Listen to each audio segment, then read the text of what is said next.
بسم اللہ الرحمن الرحیم۔ السلام علیکم ورحمۃ اللہ وبرکاتہ۔ پیارے دوستو، آج کی ویڈیو کا موضوع ہے خلافت راشدہ۔ یہ روایات ابن سعد اور امام بیہقی نے نقل کی ہے۔ ابن سعد نے حسن کے حوالے سے نقل کی ہے کہ حضرت علی رضی اللہ تعالی عنہ نے ارشاد فرمایا، جب نبی اکرم کا وصال ہوا تو ہم نے اپنے معاملے میں غور و فکر سے کام لیا تو یہ بات سامنے آئی کہ نبی اکرم صلی اللہ علیہ وآلہ وسلم نے حضرت ابو بکر کو نماز کے حوالے سے مقدم قرار دیا تھا، تو ہم نے اپنے دنیاوی معاملات میں بھی اسی شخص کو پسندیدہ قرار دیا جس کے بارے میں نبی اکرم صلی اللہ علیہ وآلہ وسلم ہمارے دینی معاملے میں راضی ہوئے تھے، تو ہم نے حضرت ابو بکر کو مقدم قرار دیا۔ امام بخاری نے اپنی تاریخ میں اپنی سند کے ساتھ حضرت سفینہ کے حوالے سے یہ بات نقل کی ہے کہ نبی اکرم صلی اللہ علیہ وآلہ وسلم نے حضرت ابو بکر، حضرت عمر اور حضرت عثمان غنی کے بارے میں یہ بات ارشاد فرمائی تھی، یہ لوگ میرے بعد خلیفہ بنیں گے۔ امام بخاری بیان کرتے ہیں، اس روایات کی ترتیب موجود ہے کیونکہ حضرت عمر،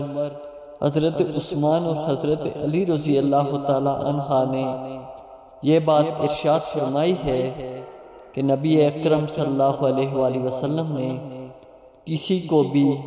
خلیفہ مقرر نہیں کیا تھا۔ مذکورہ بالا روایات کو امام بن حبان نے بھی نقل کیا ہے۔ انہوں نے اس روایات کو اپنی سند کے ساتھ حضرت سفینہ کے حوالے سے نقل کیا ہے۔ وہ بیان کرتے ہیں کہ جب نبی اکرم صلی اللہ علیہ وآلہ وسلم نے مسجد کی تعمیر شروع کروائی تو آپ نے اس کی بنیاد میں ایک پتھر رکھا،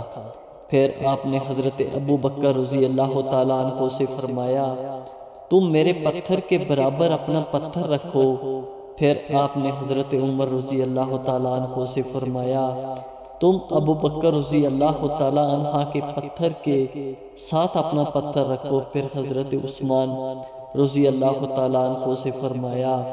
تم عمر رضی اللہ تعالیٰ عنہ کے پتھر کے ساتھ اپنا پتھر رکھو،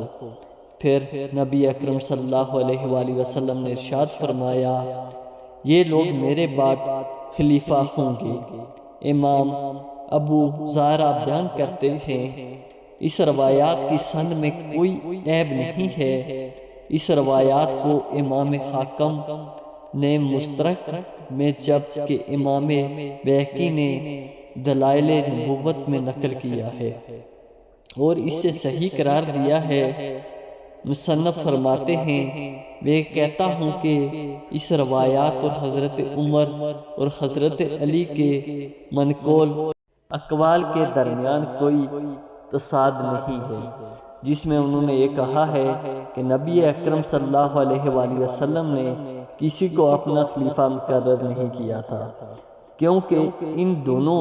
حضرات کی مراد یہ ہے کہ نبی اکرم صلی اللہ علیہ وآلہ وسلم نے اپنے وصال کے وقت کسی کو اپنے جانشین کے طور پر صراحت نہیں کی تھی۔ البتہ آپ کے وصال سے پہلے آپ یہ اشارہ دے چکے تھے، جس سے یہی بات ثابت ہوتی ہے جو مذکورہ بالا روایات سے ثابت ہوتی ہے، کیونکہ ایک روایات میں یہ بات مذکور ہے، آپ نے ارشاد فرمایا ہے، میرے طریقے کو اور میرے بعد ہدایت یافتہ خلفاء کے طریقے کو اختیار کرنا تم پر لازم ہے۔ یہ حدیث امام حاکم نے حضرت عرباض بن